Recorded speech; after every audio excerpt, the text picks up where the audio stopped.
ఈ champions ట్రోఫీని host చేస్తా ఉండేది మేమే, కానీ 3 మ్యాచ్లకు 3 మ్యాచ్లు మింగింది.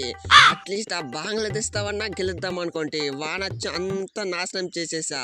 మా పర్వంతా పోయింది. అరే లిఫ్టిక్ రిజ్వాను, అంతకుముందు మీకు పర్వ్ ఎక్కడుంది?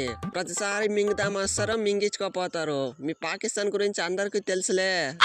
అరే రిజ్వాను, మీకు లీగ్ స్టేజ్ దాటాలంటే 2 దారులు.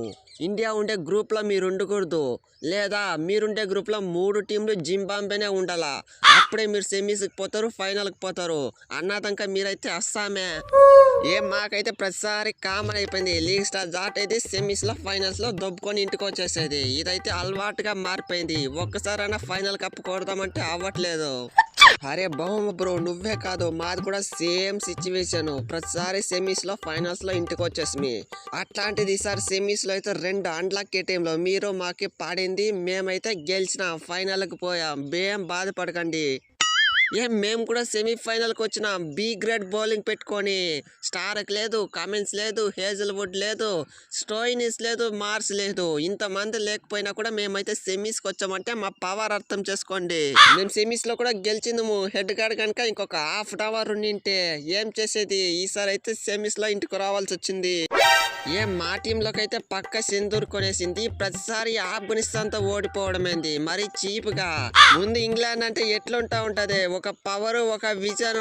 అట్లాంటిది ఆ బంగ్లా కంటే వేస్ట్ అయిపోతా ఉంది. ఏమైందో ఏమో. కంపతీసి ఆ శని నేను ఏమో తెలియదు. అందుకే కెప్టెన్ కూడా వదిలేసుకున్నా. నెక్స్ట్ చూద్దాం ఏమైతుందో.